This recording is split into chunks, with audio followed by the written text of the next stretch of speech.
नमस्कार दोस्तों, कहानी क्राइम चैनल पर आपका स्वागत है। दोस्तों, आज की हमारी जो क्राइम की कहानी है वो है आगरा उत्तर प्रदेश से। तो चलिए दोस्तों, शुरू करते हैं क्राइम की इस सच्ची कहानी को। चंचल जैसा नाम वैसा ही स्वभाव था उस 35 साल की खूबसूरत नारी का। 12 साल पहले उसकी शादी आगरा के सिकंदरा थाना क्षेत्र के गांव पनवारी में रहने वाले सोहन सिंह के साथ हुआ था। सोहन प्राइवेट नौकरी करता था। उसकी इतनी कमाई नहीं थी कि घर का खर्चा आसानी से चल पाता। चंचल इससे खुश नहीं थी, लेकिन अपना भाग्य मानकर वो पति सोहन के साथ निर्वाह कर रही थी। सोहन पत्नी भक्त था। वो चंचल से बहुत ज्यादा प्यार करता था। पति के इस बर्ताव ने आहिस्ता आहिस्ता चंचल के स्वभाव को बदल दिया था। एक शाम जब सोहन लौटा तो चंचल ने उसे हाथ पैर धोने के लिए गर्म पानी दिया। हाथ मुंह धोकर सोहन रसोई में चंचल के पास ही बैठ गया, जहां चंचल उसके लिए गर्म रोटियां सेक रही थी। खाना खाकर सोहन उठा और बेड पर जाकर लेट गया। सारा काम खत्म करने के बाद चंचल भी उसके पास आकर बेड पर लेट गई। चंचल को पति के मुंह से शराब की गंध महसूस हुई तो बोली, तुमने शराब पी है? हाँ, आज ज्यादा ठंड लग रही थी इसलिए, लेकिन कल से नहीं पीऊंगा, वादा करता हूँ। सोहन गलती मानकर बोला, आज माफ किए देती हूँ, आइंदा शराब पीकर घर में आए तो घर में घुसने नहीं दूंगी। फिर ठंड में सारी रात बाहर ही ठिठुरते रहना, समझे? चंचल ने आंखें दिखाकर कहा। उस रात सोहन ने चंचल से वादा तो किया कि दोबारा शराब को हाथ नहीं लगाएगा, लेकिन वो वादा रात के साथ ही कहीं खो गया।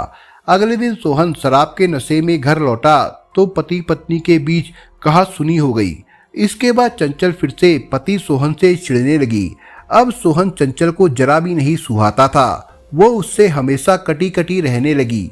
सोहन चूंकि चंचल का पति था, इसलिए वो चाहे जैसा भी था उसके साथ उसे रहना ही था। दिन गुजरते गए, समय पंख लगाकर उड़ने लगा। लाख कोशिशों के बाद भी चंचल सोहन की शराब छुड़वाने में असफल रही। समय के साथ चंचल एक बेटे और एक बेटी की मां भी बन गई। इस बीच सोहन शराब का आदी हो गया था। शराब के चक्कर में उसने कई लोगों से पैसे भी उधार लिए थे। वो पहले उधार लिए गए पैसे चुका नहीं पाता था, फिर से उधार मांगने लगता था। इसी के चलते लोगों ने उसे उधार देना बंद कर दिया था। लोग तगादा करते तो सोहन उनके सामने आने से बचने लगा। इस पर लोग उसके घर के बाहर आकर तगादा करने लगते। सोहन घर नहीं होता तो लोग चंचल को ही भला बुरा कहकर चले जाते थे। चंचल चुपचाप सबके ताने सुनती, फिर दरवाजा बंद करके रोती रहती। पति से कुछ कहती तो उसके सितम उसके जिस्म पर उभर कर दिखाई देने लगते थे। एक दिन दोपहर में सोहन कमरे में खाना खा रहा था, तभी किसी ने जोर जोर से दरवाजे की कुंडी बजाई। सोहन समझ गया कि कोई लेनदार दरवाजे पर आया है। उसने चंचल से कहा, तुम जाकर देखो और मुझे पूछे तो दरवाजे से ही चलता कर देना। हाँ, यही काम तो है मुझे कि हर किसी से झूठ बोलती रहूं। ये कहकर चंचल झल्ला कर उठी। सोहन उसे लाल आंखों से घूर रहा था। चंचल ने दरवाजा खोला तो सामने एक व्यक्ति खड़ा था। उसे देखकर चंचल ने पूछा, आप कौन है? मैं शिशुपाल सिंह हूँ। कहाँ है सोहन? जब से पैसा लिया है दिखाई ही नहीं दे रहा है। शिशुपाल रूखे स्वर में बोला, वो तो घर पर रही है, आप बाद में आ जाना। मेरा यही काम है क्या? लोगों को पैसा देकर भलाई करूं और जब पैसे लेने का समय आए तो देनदार घर से गायब मिले। कह देता हूं, इस तरह से नहीं चलेगा। अपने आदमी को कहना मेरा पैसा वापस कर दे, वरना अच्छा नहीं होगा। शिशुपाल कड़क कर बोला, आप नाराज क्यों होते हैं? वो आएंगे तो मैं बोल दूंगी। मैंने तो आपको पहली बार देखा है, चंचल बोली। और भी हिदायतें देकर शिशुपाल सिंह वहां से चला गया। चंचल ने दरवाजा बंद किया और फिर से आकर रोटियां सेकने लगी। सारी उम्र लोगों की गालियां सुनवाते रहना, लेकिन ये दारू मत छोड़ना। चंचल गुस्से में पति से बोली, तू मुझे आंख दिखाती है? मैं तेरा मर्द हूँ, जानती है पति परमेश्वर होता है। तू है कि मुझे ही आंखें दिखा रही है? सोहन चिल्लाकर बोला, पति के अंदर परमेश्वर वाले गुण हो तभी तो। तुम में पति जैसा है कुछ? चंचल बोली तो सोहन उसके बाल पकड़कर रसोई से बाहर ले आया और लात घूसों से बुरी तरह पिटाई करने लगा। चंचल रोती बिलखती खुद को पति के हाथों से छुड़ाती रही, लेकिन सोहन उसे तब तक पीटता रहा जब तक खुद थक नहीं गया। चंचल रात भर दर्द से तड़पती रही और सोहन शराब पीकर एक तरफ लुढ़क गया। 3-4 दिन बाद शिशुपाल एक बार फिर से पैसों की वसूली के लिए सोहन के घर आया तो इत्तेफाक से दरवाजा खुला था। शिशुपाल भीतर घुसता चला गया। चंचल आईने में देखकर बाल संवार रही थी। शिशुपाल पर नजर पड़ी तो उसने मुस्कुराकर कहा, आइए शिशुपाल जी आइए। अरे आप खड़े क्यों हैं, बैठिए ना। शिशुपाल चुपचाप था और एकटक चंचल की ओर देख रहा था।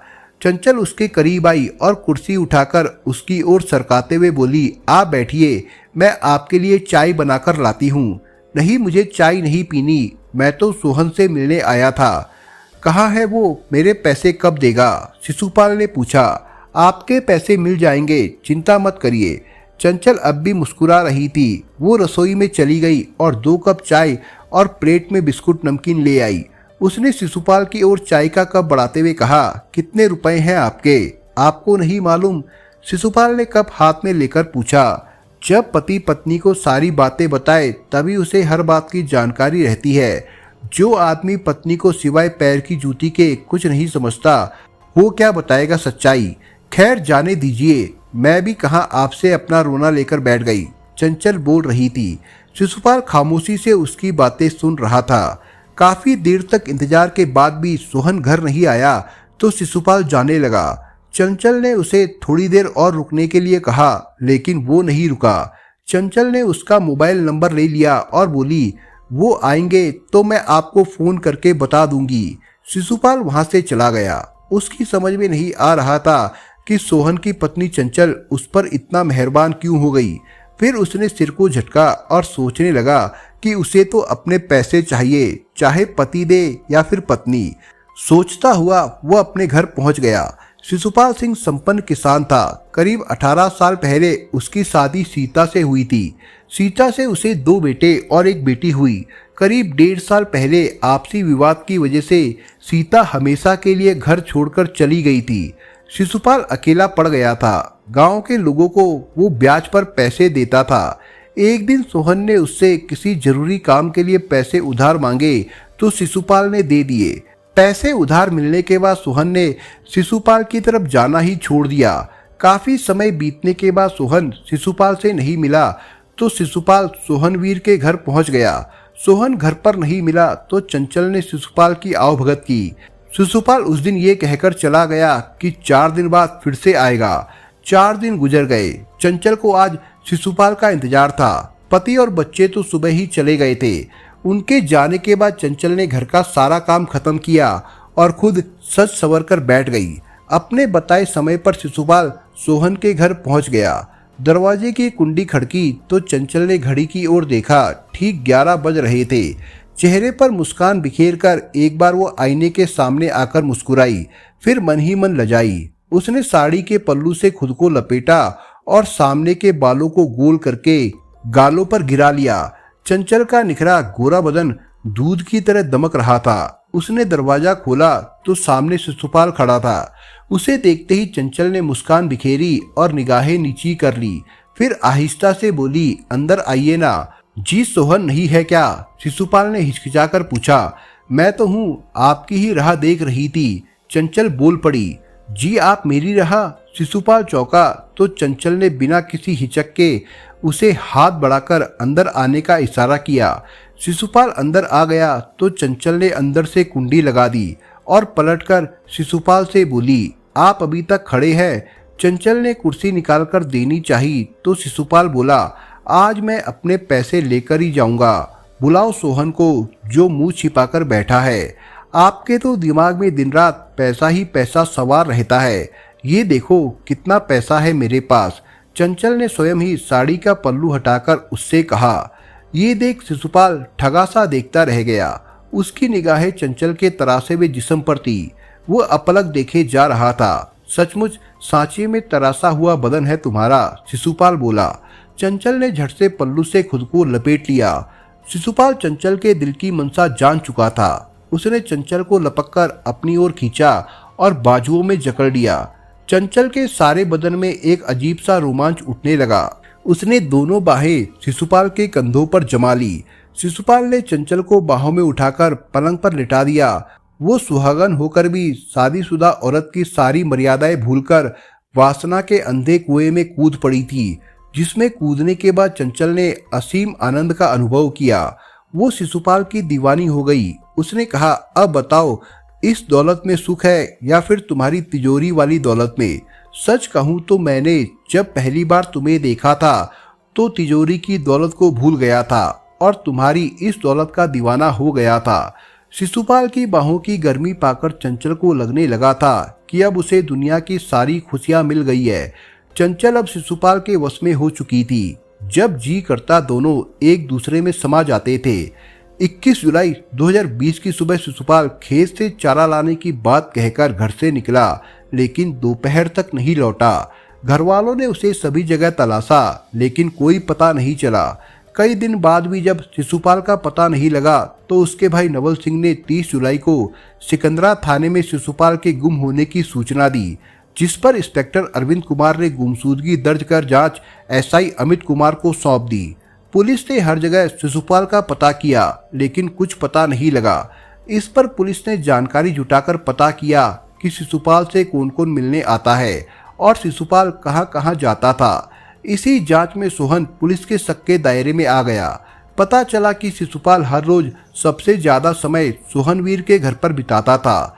शिशुपाल और सोहन के मोबाइल नंबरों की सीडीआर की जांच की गई तो पता चला कि घटना वाले दिन सुबह 10:30 बजे दोनों के बीच बात हुई थी। फोन सोहन ने किया था। उसी के बाद से शिशुपाल लापता हो गया था। 12 अगस्त 2020 को इंस्पेक्टर अरविंद कुमार ने पुलिस टीम के साथ जाकर सोहन को उसके घर से हिरासत में ले लिया। थाने लाकर जब उससे कड़ाई से पूछताछ की गई तो उसने शिशुपाल की हत्या कर देने की बात स्वीकार कर ली।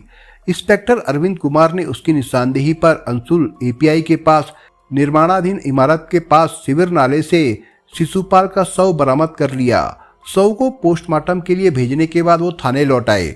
पुलिस ने सोहन के खिलाफ धारा 302/201 के तहत मुकदमा दर्ज करने के बाद उससे विस्तार से पूछताछ की। पूछताछ में पता चला कि शिशुपाल और चंचल के नाजायज रिश्तों की इमारत जैसे जैसे बनती गई वो लोगों की नज़रों में आने लगी थी। लोगों की नज़रों में बात आई तो सोहन तक पहुंचते देर नहीं लगी। तब सोहन ने अपने घर की इज्जत पर हाथ डालने वाले शिशुपाल को जान से मार देने का फैसला किया। उसने घटना से 1-2 दिन पहले मोबाइल पर शिशुपाल से बात की और कहा कि कुछ परेशानी थी, इस वजह से वो उसका पैसा नहीं दे पाया, लेकिन अब जल्द ही दे देगा। शिशुपाल तो वैसे भी अपनी दी गई रकम का ब्याज उसकी पत्नी के बदन से वसूल चुका था, इसलिए उसने कह दिया कि ठीक है, जब पैसे हो जाए तब दे देना। 21 जुलाई 2020 की सुबह शिशुपाल चारा लाने के लिए घर से खेत की तरफ जाने के लिए निकला। वो खेत पर था। तब करीब 10:30 बजे सोहन ने फोन करके उसे मिलने के लिए बुलाया। शिशुपाल उसके पास पहुंचा तो सोहन उसे अंशुल एपीआई के पास निर्माणाधीन इमारत में ले गया। वहीं पर उसने कोल्ड ड्रिंक में कीटनाशक मिलाकर शिशुपाल को पिला दी, जिसे पीने के कुछ ही देर बाद शिशुपाल की मौत हो गई। सोहन ने शिशुपाल के शव को इमारत के पास वाले शिविर नाले में डाल दिया और घर चला गया। कागजी खाना पूर्ति करने के बाद इंस्पेक्टर अरविंद कुमार ने सोहन को न्यायालय में पेश किया, जहां से उसे जिला जेल भेज दिया गया था और फिलहाल अभी वो जेल में ही बंद था। उसकी जमानत नहीं हुई थी। दोस्तों, इस कहानी के बारे में आपके विचार क्या है, हमें कमेंट बॉक्स में जरूर बताएं। और दोस्तों, अगर आपको हमारा काम पसंद आया हो तो वीडियो को लाइक शेयर जरूर करिए। और अगर आपने अभी तक चैनल को सब्सक्राइब नहीं किया हो तो जाने से पहले चैनल को सब्सक्राइब जरूर करिए। दोस्तों, धन्यवाद।